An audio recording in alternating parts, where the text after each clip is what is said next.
grand journal de Télésignal.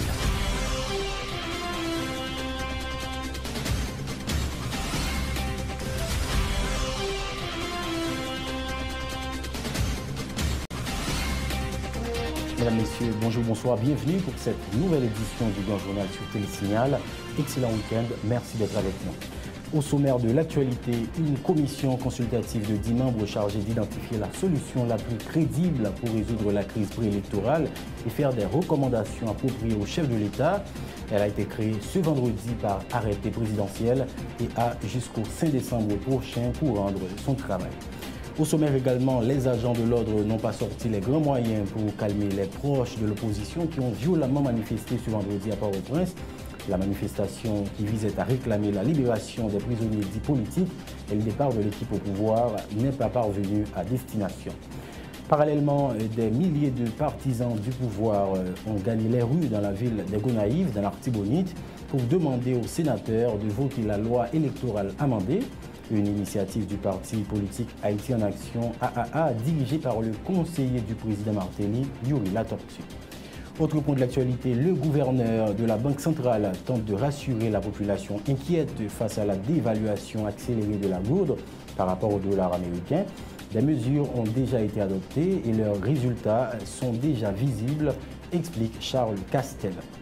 Après les directeurs de lycées et des départements du Sud-Est et de l'Ouest, c'est au tour de ceux du centre de l'Artibonite et du Nord-Ouest de suivre les 9 semaines de formation exigées par le ministère de l'Éducation nationale dans le cadre de l'application des 12 mesures visant à réformer le système éducatif haïtien. Le développement de ces titres dans un instant.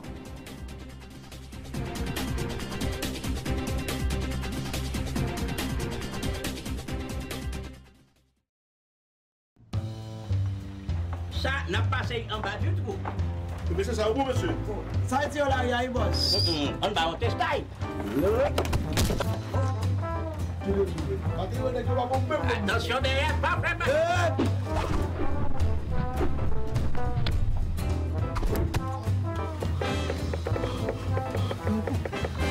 Wilkie, viens t'admire. Oh! Nous correct. Halbay. Canes Construction. Halbi. Canes Construction. Ah, ok. Canes Construction entre un grand monde dans game de Kairia. Nous vivons tout numéro 1. Bon prix c'est nous, l'autre bagage Home Depot. Nous avons Canes Construction, nous sommes plus terrain que toute l'autre bio. Bois, fer, ciment, céramique, peinture, électrique. Nous avons cuisine tout pareil. C'est HL, Plaquel. Adresse nous tout dans la carte là, c'est nous. Canes Construction, des bureaux pour suivre à l'autre côté. Canes Construction, car la fin bâtie ou baisser meublé. Canes Construction. Oh, parking pour avion atterri. Les pères, viens ouais piste atterrissage, nous entendez? Posez, purti. Bonjour, je suis Daniel, je vis aux Caraïbes.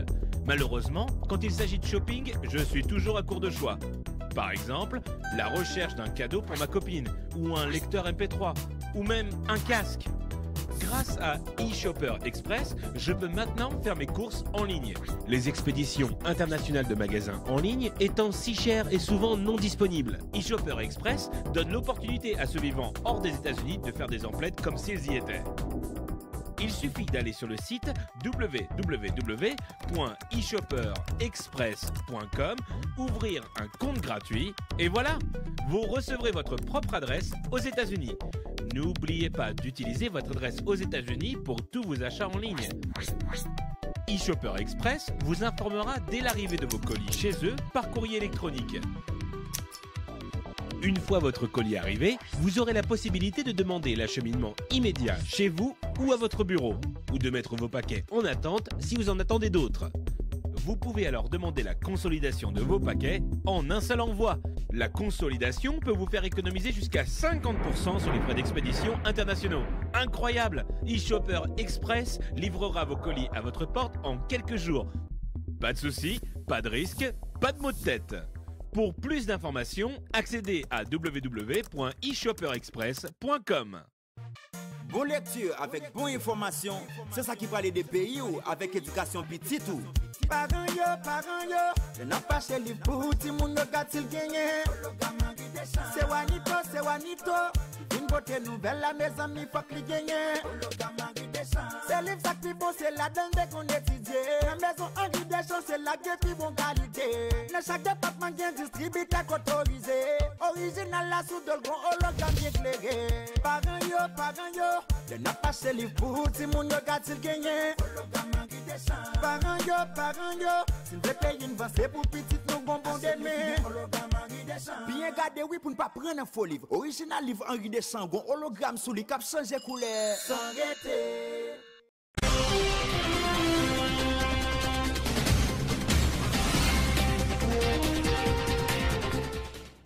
Merci de votre fidélité. Le développement du journal. Nous l'avions annoncé en titre. Il s'agit d'identifier la solution la plus crédible pour résoudre la crise préélectorale et faire des recommandations appropriées au chef de l'État. C'est la tâche que Michel-Joseph Martelly vient de confier aux 10 membres d'une commission consultative chargée de travailler sur les propositions formulées dans le cadre des consultations politiques réalisées entre septembre et novembre dans le souci de résoudre la crise. Des propositions qui divergent sur beaucoup de points, constate le président de la République, mais qui doivent tous être prises en compte. Suivez un extrait de l'adresse à la nation faite ce soir par le président Michel Martelly. Tout membre gouvernement avec conseiller mieux pour nous identifier gros l'idée qui sorti dans chita attendez ça yo. Ensemble l'idée ça yo, nous ca regrouper yo dans 5 catégories. Un premier groupe m'a d'échanger premier ministre là avec quelques ministres dans le gouvernement comme moyen pour débloquer la situation. Un autre groupe proposé pour le président prendre responsabilité Jean article 136 Constitution mandil dans le deuxième lundi mois janvier 2015 là. Un troisième groupe mandé pour rebrasser KIPA. Une quatrième tendance voulait pour mettre sous pied une assemblée constituante pour résoudre le problème constitution une fois pour toutes parce que yo pensé que la constitution actuelle ça créé trop de divisions et mandé changement après presque 30 l'année.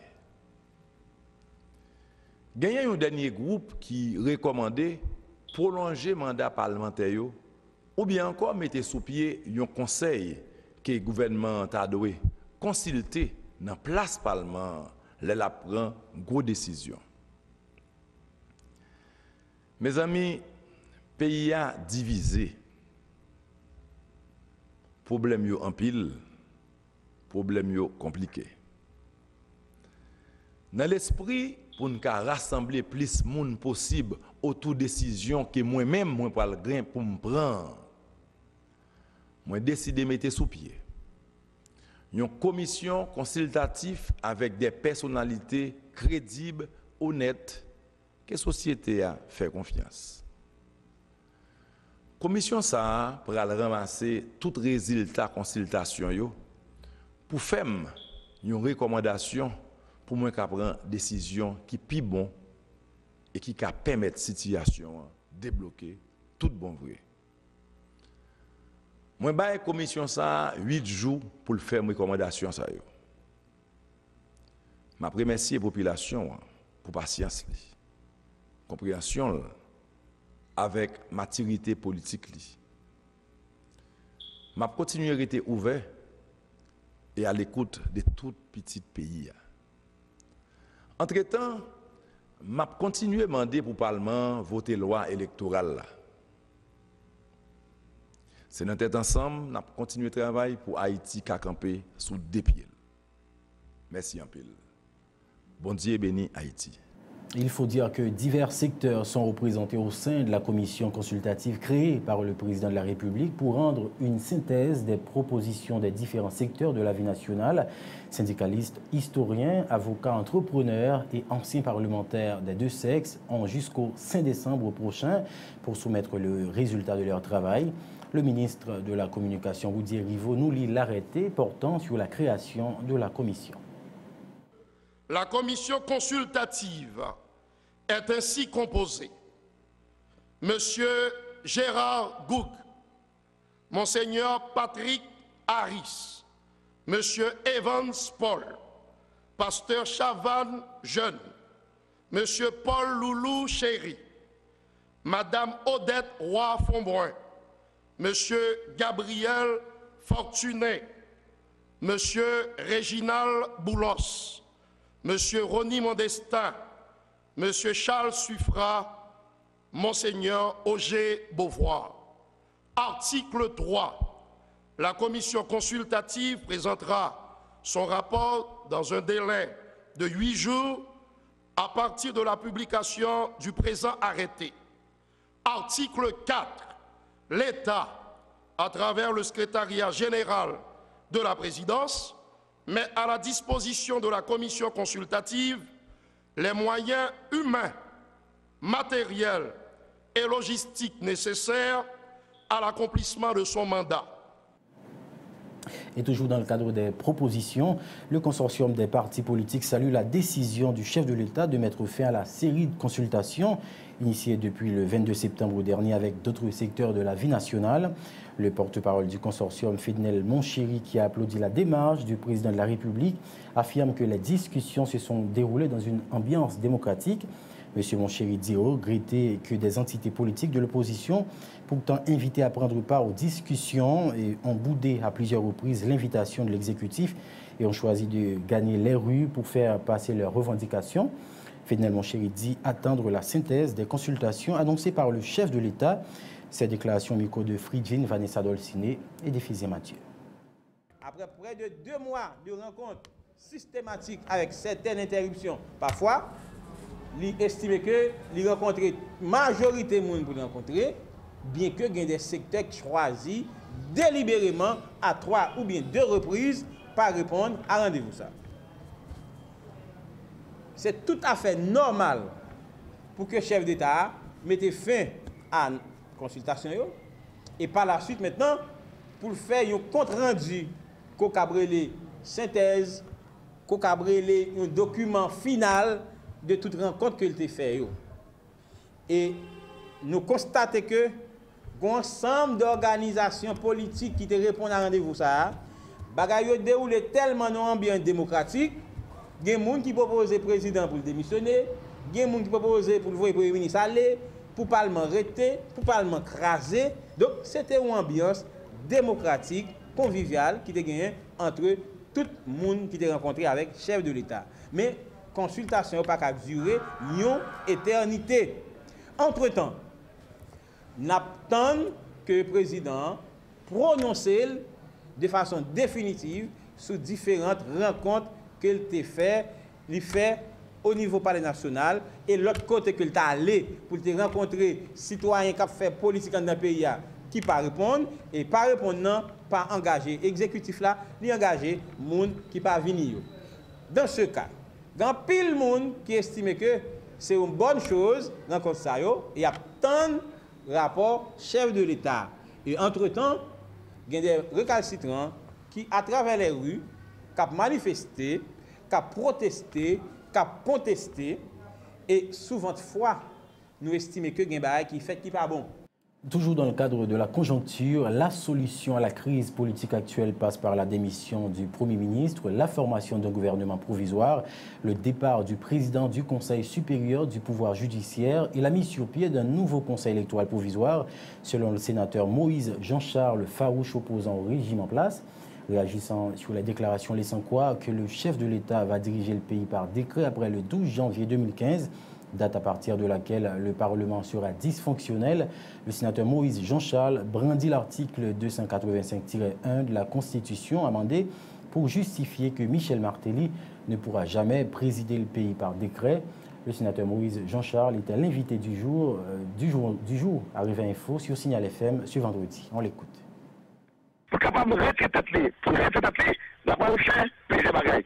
Ou bien, il fait violence sur le manifester, soit l'arrêter le monde, soit le tirer gaz sur le monde, soit tout le tirer d'âme sur le monde. Ou tu vas chaque passion dans le matin. Ou bien tout, les démissionnaires, les peut-être qu'on paye, les peut-être qu'on les quitter pays. Et puis, je dis tous les mêmes avec Mario, nous avons une alternative. C'est tout dit ça, ouais, son scope pas bien, sur la sur la chaîne. Ou bien, il retire le ministre, c'est ça, on va le faire là, oui. Le premier retirer le ministre, oui, le premier conseil électoral, pendant ce temps, combien de on a parlé, mes amis, pour être capable de respecter l'article 289 là. Regardez quel moment nous devons respecter l'article 289 là. Pour qui ça? Nous faisons tout le temps ça, nous ne pouvons jamais respecter l'article 289 là. Troisième bagage qui va le faire, nous pouvons retirer, mettre en Alexis. Ça fait 3. Et quoi, il y a, oui, nous pouvons le conseil électoral, j'aime surtout là, et finalement, nous pouvons gommer pour matériel en place. Cependant, nous-mêmes, quand nous avons une position, est-ce que nous pouvons la matériel? Non. Voilà. Finalement, je dis, dans ce moment-là, qu'est-ce qui arrive? Matériel qui t'a fait coquer, mesdames, et bien, matériel est oublié. Si il y a plusieurs barrages qui te barrent, pas un barrage qui barre matériel, article 285-1 dans la Constitution amendée, voilà, nous avons dans la Constitution 287 là, là, nous avons amendé la Constitution 287 là, nous avons abrogé l'article ça. Ça veut dire, par rapport à l'article ça, au président élu, pas qu'à dire par décret. Autre nouvelle, le mouvement de protestation des citoyens du département du Nord-Est, notamment des communes de Fort-Liberté et Ouanamint, depuis dimanche dernier en faveur de meilleure distribution du courant électrique, est la faute des responsables au pouvoir exécutif. C'est en tout cas les déclarations du sénateur Moïse Jean-Charles. Le parlementaire reproche aux autorités gouvernementales de ne rien faire pour satisfaire les revendications des habitants de ces deux villes, exigeant que leurs communes respectives soient alimentées par la centrale basée au niveau du parc industriel de Caracol. Moïse Jean-Charles. Dans le département de l'Est, c'est un coup sur la caille, nous avons pile partisans là, nous avons pile amis là, et collègues bien aimés ces amis nous. Je crois que nous tous connaissons bien une initiative à point, depuis sous-président Préval, et nous avons dit où, et parc industriel là, je crois que nous tous connaissons, c'était une action qui était posée par le président Préval, depuis le moment où on était là, et nous avons un contrat pour être capable d'alimenter toutes les zones en énergie électrique. Malheureusement, automatiquement, le président alimentaire, qu'on y a voulu passer secteur privé. On est central là, et c'est aussi c'est secteur privé qui pourrait voter central là, pour capable de vendre au courant. Moi, qui fait un pile effort pour capable de vendre courant, ça fait longtemps parler, il y a une conférence, et bien, par exemple, finalement, la baisse générée, et nous tout le temps, ça va passer dans la région, et c'est vraiment mal par rapport à tout ça, monde est capable de comprendre. C'est pas mon argument, mais c'est l'État ici qui ne respecte pas le monde, c'est l'État ici qui ne respecte pas l'engagement, c'est le dirigeant qui sont des irresponsables. C'était annoncé en titre manifestation anti-gouvernementale ce vendredi à Port-au-Prince, à l'appel de la table de concertation, une structure politique regroupant le MOPOD, la FOPAC, toujours dans le but d'exiger la libération de prisonniers dits politiques et le départ de l'équipe au pouvoir. Et ce vendredi, les protestataires qui prévoyaient de faire 7 tours du palais présidentiel n'y sont pas parvenus. Ils ont été empêchés par un important dispositif de sécurité des agents du CIMO et de l'UDMO dans les parages du Champ de Mars, de quoi soulever la colère des manifestants qui ont érigé des barricades de pneus enflammés au niveau des rues des casernes et de la Réunion.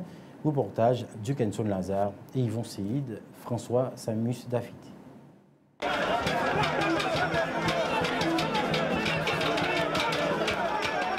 La manifestation de ce vendredi est différente de celle précédemment organisée par l'opposition. Les protestataires observent un premier arrêt devant le siège du Parlement au bicentenaire au centre-ville. Là, les manifestants s'adressent aux parlementaires qui l'accusent d'avoir fait montre de partialité dans leur travail.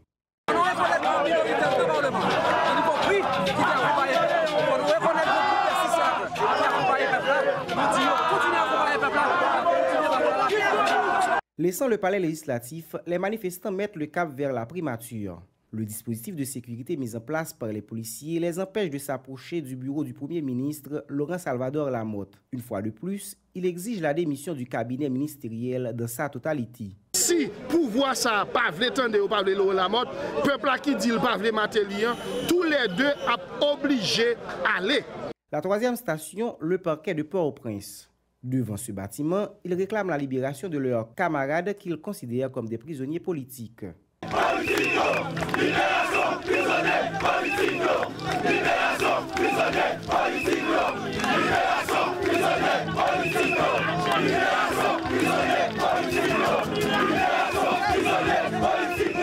La dernière escale de la manifestation se fait aux abords du Palais national. À quelques mètres de l'ancien local de la DGI, un imposant dispositif de sécurité empêche aux protestataires d'aboutir au palais présidentiel. En colère, les manifestants se défoulent sur des agents de l'ordre visiblement passifs. Après avoir appelé la population au calme, les policiers se contentent d'éteindre des pneus enflammés utilisés pour ériger des barricades au niveau des rues des casernes et grandes rues.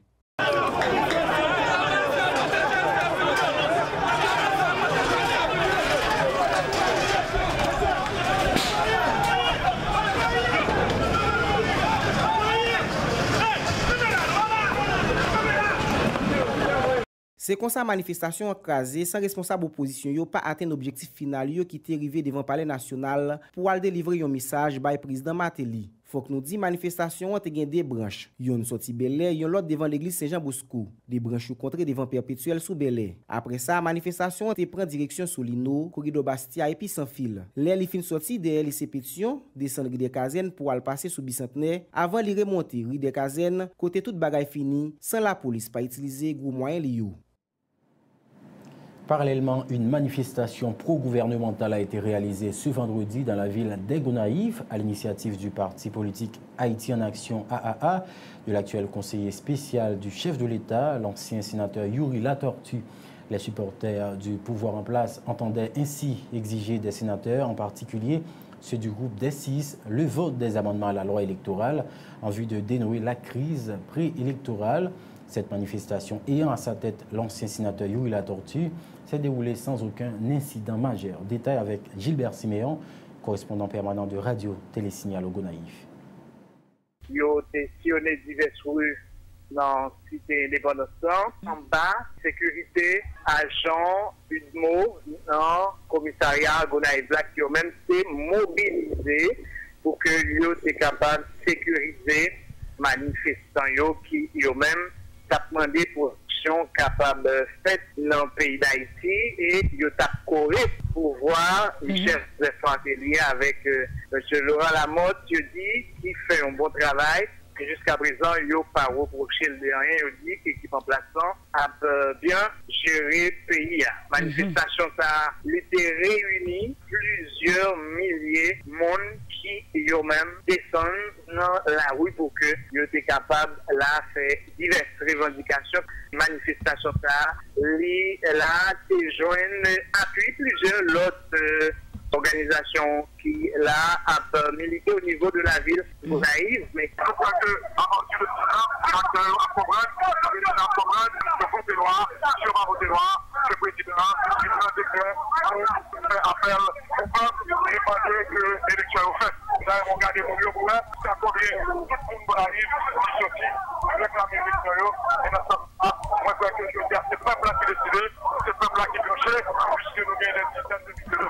continuer à mobiliser, d'autant que s'il n'y a pas une loi électorale là pour l'élection capable de réaliser, donc il n'y a pas écarté possibilité là pour que continuer à chauffer béton pour demander l'élection et puis pour courir pour voir nickel vous exploiter. Autre nouvelle, la Banque de la République d'Haïti informe avoir pris des mesures en vue de stabiliser la gourde par rapport au dollar. Le gouverneur de la BRH annonce avoir vendu environ 35 millions de dollars aux banques haïtiennes. Des actions qui commencent à donner de bons résultats, se réjouit Charles Castel. En témoigne le taux affiché par les banques haïtiennes ce vendredi, soit autour de 47 gourdes pour un dollar américain, comparatif à jeudi où le dollar se vendait à 47,15. Écoutons les explications du gouverneur de la Banque centrale sur les mesures relatives à la stabilité de la gourde sur le marché d'échange. Charles Castel au micro de Florence Lisné et de Jasmin Denis. La Banque centrale vend $, ça qui passe. Ils payent la goutte. Donc c'est goutte de l'eau. Donc c'est deux instruments qui jouent le même rôle là pratiquement. Sauf que là, on vend $, tout, on mettait $, sur le marché. Parce que son offre et demande qu'a confronté. Et l'organe goutte là, c'est avec goutte là qu'on peut acheter $. Donc tant qu'on réduit goutte là, c'est demande $, tout, qu'on va pas agir sur lui. Parce que ou pas capable de demander ça, pas qu'à exprimer sans qu'on pas gagner goutte. Donc nous vendons déjà 35 millions de $. Nous devons demander si 35 millions de $ en pile. Oui, dans la mesure où montrer que l'effort ça bord environ entre bons qui permettent de nous stériliser, rentrer 4,2 milliards de gouttes, 4,3 milliards de gouttes et 35 millions de $, en tout et pour tout, qui représentait 1,5 milliard de gouttes, l'offre totale là, ou rentrer 5,8 milliards de gouttes. Et n'après que commencer par les résultats, parce que depuis hier, on a regardé que TOAC c'est commencé à arriver à 47, 15, etc. On a que TOAC, jeudi, toute banque censée afficher à la vente à environ 47, autour de 47 gouttes. Et la Banque centrale a des moyens pour le faire. Les moyens pour le faire, parce que la Banque centrale est solide au niveau financier, avec des réserves brutes qui représentaient 1,9 milliard de dollars, environ 5 mois d'importation, et des réserves nettes qui représentaient 970 millions de dollars. D'autre part, le gouverneur de la Banque centrale, Charles Castel, dit constater une tendance tournée vers l'achat du dollar par rapport à la dévaluation de la gourde. Charles Castel appelle la population au calme, qu'il a présenté des avantages sur la gourde visant à encourager à l'équilibre entre le dollar et la gourde. Selon le gouverneur de la Banque centrale, les héritages économiques de la population seront préservés, qu'elles soient en gourde ou en dollars. Charles Castel. La Banque centrale a tout envisagé. Nous avons une discussion pour ça avec Bokyo. Pour nous bailler un signal fort à public là qui épargné. Signal que nous voulons bailler public qui épargné, c'est que la Banque centrale là lui-même, il a un minimum de confiance dans le goutte là et il va émettre un bon que a vendre directement au public là. Et c'est dans la discussion que ça a tenu avec Banque, parce que Banque a fait à travers Banque, pour que ça lui-même l'indexé à dépréciation. Ça veut dire que son gens pour nous dire tout le monde qui t'a aimé ou bien a pensé changer en dollar, nous dit ok. Aucun problème, ou pas dollar, pour apprécier par rapport à Goud. N'a payé sous Goud là, on dit 2%, 2,5%, 3%, ce qu'on ne peut pas joindre sous dollar. Mais en plus de ça, pour période qu'on a bon, côté fait prêt, parce que bon en fait, les gens qui créanciers à bon, sont prêts à le faire pour tout prêt. N'a propension pour toute dépréciation, c'est-à-dire que si change là, prend 2%, vous autres prend 2% là, ou avez 3% plus 2% ça, ce qui fait que en termes de dos, la goutte ou kiff bourrico, plus ou 3% de rémunération. Songeons pour que nous calmer le public là, pour que le public là comprenne que l'instrument goutte yoto, il est capable d'attrayer et pouvoir d'achat, épargne, capable tout aussi bien préserver en goutte ou en dollar dans l'économie. La Banque de la République d'Haïti dispose de petites coupures et de pièces de monnaie, a déclaré le gouverneur de la BRH ce vendredi.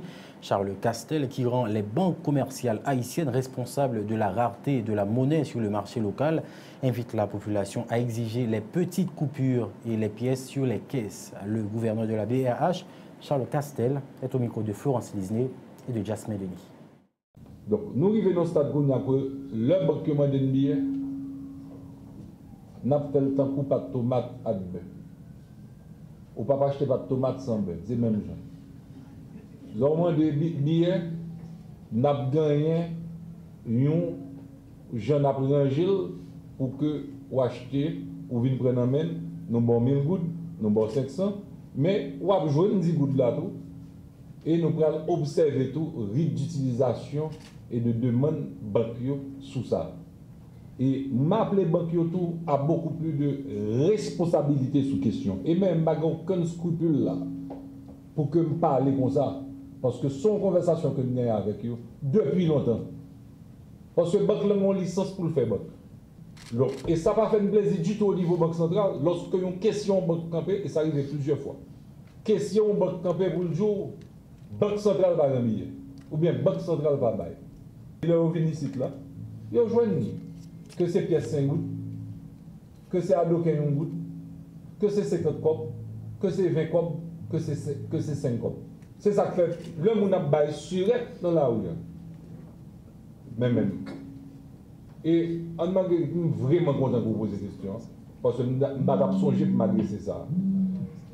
Si vous êtes là, pas de nécessité. Parce que Banque centrale dans 5 ans, Banque centrale dans 20 ans, Banque centrale dans 50 ans. Donc ça veut dire que, même l'homme veut dire que, nous voulons vendre à 7 gouttes 5 ans. Nous avons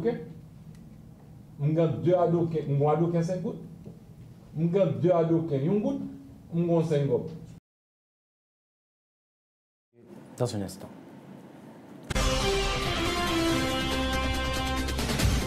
Ouais, vous travaillez pour construire votre avenir. Les fruits de vos efforts méritent d'être protégés.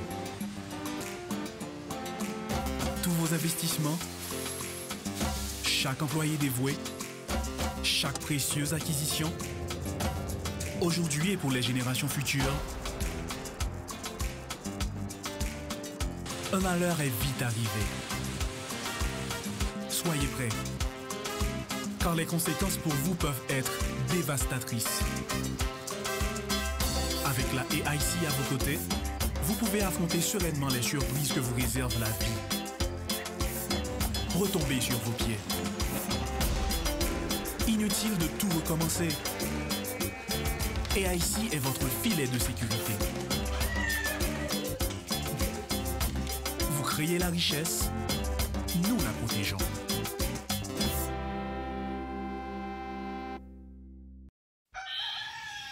Sous tête mon nou ak terre nou qui pi riche dans le pays d'Haïti, n'a besoin de café qui gen nam, c'est Rebol sien. Sorti dans grand danse pour arriver dans grand nord, passer par plateau central, atterrir dans montagne Belancio, ak toute l'autre zone qui produit café dans le pays, nous mettons bons outils, bonne structure et surtout connaissance et confiance dans l'idée pour nous joindre plus bons résultats. C'est depuis notre cueilli grain café, passer notre traitement, que nous mettons bon gens contrôle pour nous joindre plus bonne qualité. Nous servons avec appareil moderne, sécher, séparer puis trier café. 42 récoltes café nous sous tête nous là. Ben nous avons pile expérience dans causer traiter café. Volonté pour nous baou plus bon service chaque jour, puis plus exiger nous servir avec matériel sophistiqué qui respecte normes et principes, avec différents mélanges nous. Sorti dans gourmet, de luxe, classique, rivé dans lipibon, dans chaque paquet, dans chaque tasse, Rebo pote pour vous, pi bon goût café pays d'Haïti.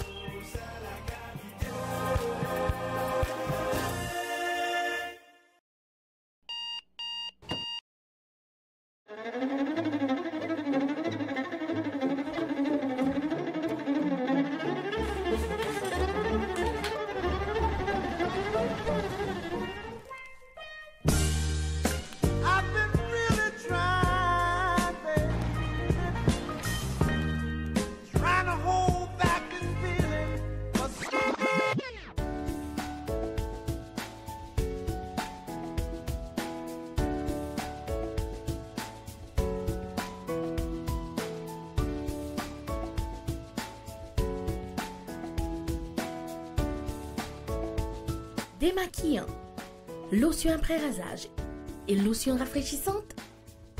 Limacol, la fraîcheur de la brise dans une bouteille. Limacol est un produit de la Disprofar en vente dans tous les supermarchés et les pharmacies.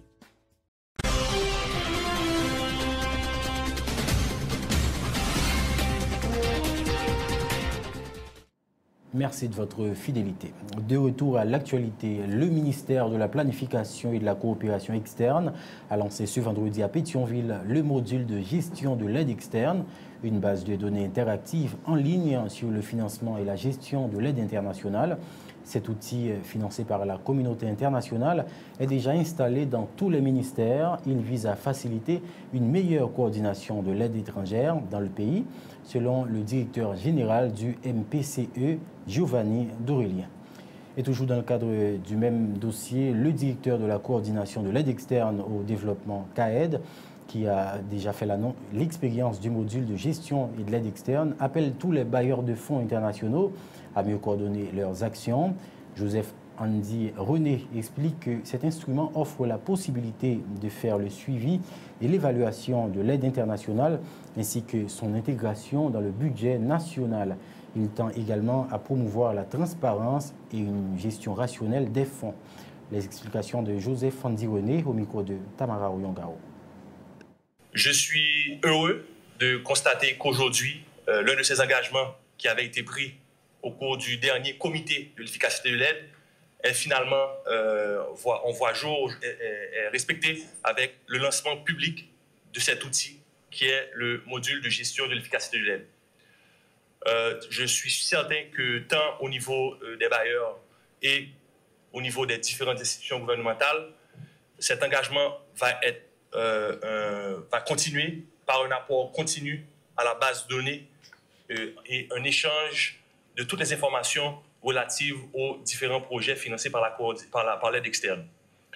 Moi-même, récemment, au niveau des différentes réunions stratégiques qui ont eu lieu, tant au niveau de la primature que lors de plusieurs révisions de portefeuille avec des partenaires, nous avons pu puiser et faire appel aux informations qui sont contenues dans cette base de données. Donc, il y a vraiment une utilité de cet outil. Maintenant, aujourd'hui, ces informations sont disponibles au grand public et vraiment, on est aujourd'hui très heureux de constater que cet objectif d'avoir une transparence qui a été pris lors du dernier comité d'efficacité de l'aide est bel et bien une réalité. Nous vous encourageons à continuer à alimenter cette base avec des informations pertinentes. Le secrétaire d'État à la planification qui intervenait au lancement du MJAE a précisé que ce module n'est autre qu'un outil de développement. Michel Présumé a invité les partenaires internationaux à conjuguer leurs efforts en fonction des priorités de développement définies par les autorités haïtiennes. Michel Présumé au micro de Tamara Oyongao. Les pouvoirs publics restent convaincus que le développement économique et social du pays ne peut se faire qu'à travers cette réaffirmation du leadership du gouvernement dans la gestion de l'aide externe et le développement du pays. Continuer à aller dans cette direction, continuer à renforcer, à aider Haïti à aller dans cette voie, ne peut que nous rapprocher le plus que possible de cette finalité, de cet objectif. Et nous pensons que l'objectif de 2030 dont on parle, si elle se rapproche, effectivement, c'est un objectif qui se rapproche de plus en plus, et le délai est court, moins de 15 ans, et nous avons beaucoup à faire. Le chantier n'est même pas encore lancé. Donc on peut voir le volume de travail, la volonté et la discipline qu'il nous faut pour pouvoir avancer, mais on ne peut avancer et gagner que si nous sommes un et que nous puissions arriver à faire un seul bloc. Et lorsqu'il est nécessaire, j'en profite pour le dire, de conseiller, de faire des remarques aux institutions nationales, nous sommes ouverts et nous sommes prêts à écouter, mais nous vous demandons sérieusement, honnêtement, je ne cesserai jamais de le dire, suivez les grandes directives de l'État. Lorsqu'ils n'existent pas, demandez-nous quelles sont vos directives, mais ne prenez pas des initiatives pour nous. Ceci ne nous mènera nulle part. Comme annoncé en titre, plus de 4 semaines après le lancement de la formation à Jacmel à l'intention de 63 directeurs de lycées des départements de l'Ouest et du Sud-Est, c'est le tour d'Henry dans l'Artibonite ce jeudi 27 novembre d'héberger 52 chefs d'établissements scolaires publics du Nord-Est, du Centre et de l'Artibonite pour une deuxième session de formation initiée par le ministère de l'Éducation nationale et de la formation professionnelle. Cette initiative vise à permettre à ces professionnels de l'éducation de remplir efficacement leurs fonctions de gestionnaire de lycée, appelés à devenir des centres de formation dispensant une éducation de qualité. Suivez ce reportage de Michiel Depayen et de Jasmin Denis. Ils sont 52 directeurs et directrices de lycées des départements géographiques du Centre, du Nord-Ouest et de l'Artibonite à être hébergés depuis le jeudi 27 novembre à l'hôtel Le Village d'Henry dans l'Artibonite en vue de recevoir une formation de 9 semaines, soit un total de 376 heures de cours comportant 15 modules. La gestion financière, la pédagogie et le leadership sont entre autres thématiques abordées avec ces responsables d'établissements scolaires publics. Pour le directeur de l'enseignement secondaire, Joseph Job Maurice, cet atelier marque un grand pas vers l'amélioration de la qualité de l'éducation en Haïti. Si le ministère de l'Éducation nationale dit n'a changé, n'a viré vers la qualité ça n'est pas capable possible sans moun qui pral mener différents chantiers ça pas gain ont certaines compétences. Le ministre de l'Éducation nationale, Nesmi Maniga, qui n'a pas présidé l'ouverture de la première partie de formation, a profité de la deuxième partie pour mettre l'accent sur la nécessité pour les directeurs des écoles publiques de se recycler. Le titulaire du MENFP a aussi insisté sur l'importance de cet atelier au regard de la dégradation de la situation dans les lycées et le constat des résultats catastrophiques enregistrés aux récents examens officiels. Toujours dans le cadre des 12 mesures adoptées par le ministère de l'Éducation nationale pour remodeler le système éducatif haïtien, le ministre de l'Éducation nationale a distribué des laptops et des tablettes aux directeurs de lycée. Nesmi Maniga a aussi délivré une vingtaine de permis provisoires d'enseigner à des enseignants d'école publique invités pour l'occasion. À l'issue de cette formation certificative, les plus performants partiront en stage à l'étranger afin de mieux s'outiller en nouvelles technologies. À présent, le rappel des titres de l'actualité. Une commission consultative de 10 membres chargée d'identifier la solution la plus crédible pour résoudre la crise préélectorale et faire des recommandations appropriées au chef de l'État. Elle a été créée ce vendredi par arrêté présidentiel et a jusqu'au 5 décembre prochain pour rendre son travail. Les agents de l'ordre n'ont pas sorti les grands moyens pour calmer les proches de l'opposition qui ont violemment manifesté ce vendredi à Port-au-Prince. La manifestation qui visait à réclamer la libération des prisonniers dits politiques et le départ de l'équipe au pouvoir n'est pas parvenu à destination. Parallèlement, des milliers de partisans du pouvoir ont gagné les rues dans la ville des Gonaïves de l'Artibonite pour demander aux sénateurs de voter la loi électorale amendée, une initiative du parti politique Haïti en Action dirigée par le conseiller du président Martelly, Yuri Latortue. Dans l'actualité également, le gouverneur de la Banque centrale tente de rassurer la population inquiète face à la dévaluation accélérée de la gourde par rapport au dollar américain. Des mesures ont déjà été adoptées et leurs résultats sont déjà visibles, explique Charles Castel. Et puis enfin, après les directeurs de lycées des départements du Sud-Est et de l'Ouest, c'est au tour de ceux du centre de l'Artibonite et du Nord-Ouest de suivre les 9 semaines de formation édigées par le ministère de l'Éducation nationale dans le cadre de l'application des 12 mesures visant à réformer le système éducatif haïtien. C'est la fin de ce journal. Merci de votre attention et de votre fidélité. Excellent week-end. Bonne suite de programmes sur Télésignal.